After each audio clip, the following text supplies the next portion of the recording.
What up, y'all? Thanks for tuning in to another episode of me, the Black Expat of the Black Expat Podcast, talking about my Black Expat stories from living and working abroad for a long time. I'm just gonna stop putting the years on it. Y'all not about to date me. You're not about to predate me and find out how old I actually am, because I'm a good number. Just know that. Anyway, so if you guys checked out my previous two episodes, you know that I was accidentally placed into Chinese class my first year of college. Ended up staying there for 4 years. Whatever though, it's cool. And then I got off a plane during the recession in America, right after George Bush left office and right when Obeezy stepped in the presidency, but with no Jeezys. There wasn't no jobs. People were looking for work. They was hurting. So I got a job offer to come live and work in Taiwan. I was like, you know what? Beats being here, baby, because there's money out there. Ain't nothing over here. And then I came and lived and worked in Taiwan. Now, question I got that I want to answer is like, hey, you know what? You said you went over there to teach. Yes, I did.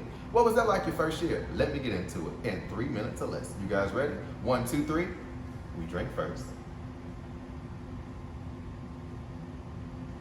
We talk second.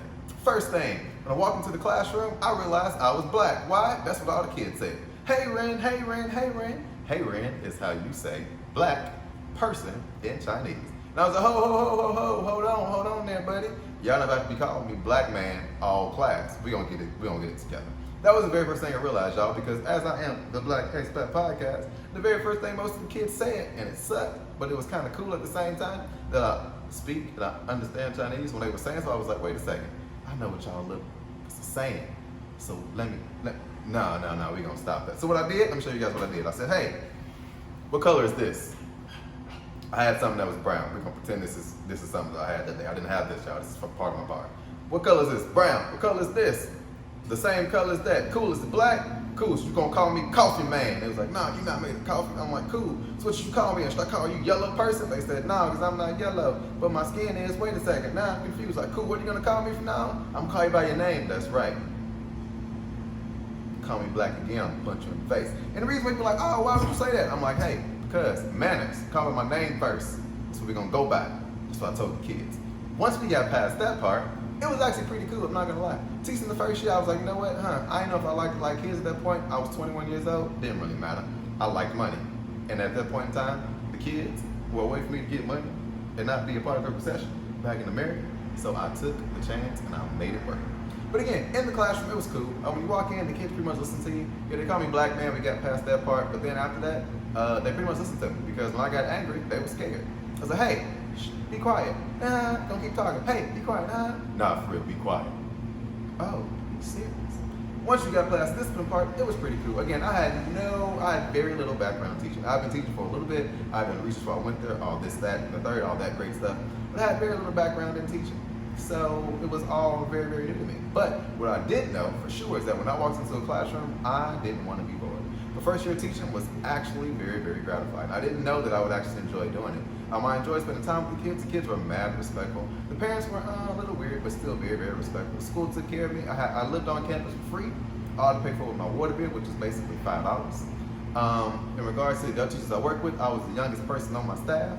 There was somebody that was 70, somebody that was 60, somebody that was 50, somebody that was 40. And then my friend Brad, who went there with me from DePaul, he was 22, I want to say, and I was 21. So we had an old team. So we walked in, the kids were like, oh, thank God. Fun time. Like, yeah, fun times with Black Expat car.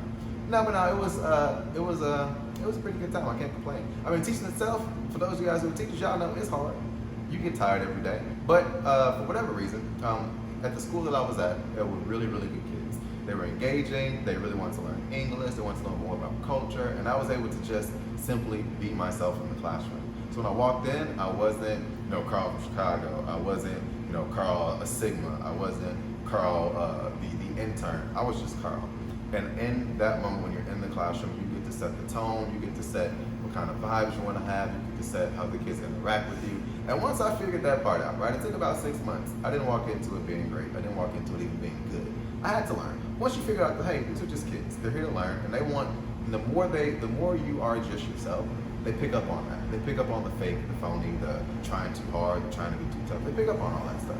I was just me, and I think I really enjoyed that. And for the people that I worked around, because there were other people, other foreign teachers there, it was, hey, get there, figure it out, and have fun. As long as you're good in the classroom, kids like you, parents like you, do your job well, take off. Oh, and I became a manager after only being there for 2 months.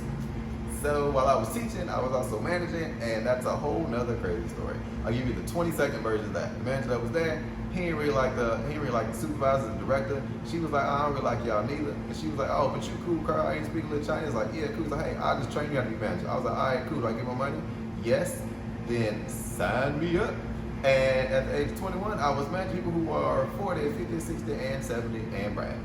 Shout out to you, Brad, if you're watching. So yeah, that is how my first year teaching was. Again, long story short, it was all right. It was cool. It wasn't hard. It wasn't soft. It was just great. Kids were great. I had fun. They stopped calling me black man. We went past it. We're cool.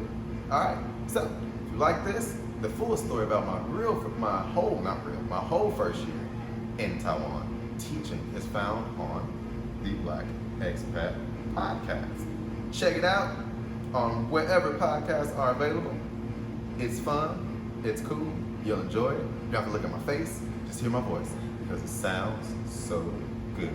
I'm Carl, the Black Expat. Have a drink with me.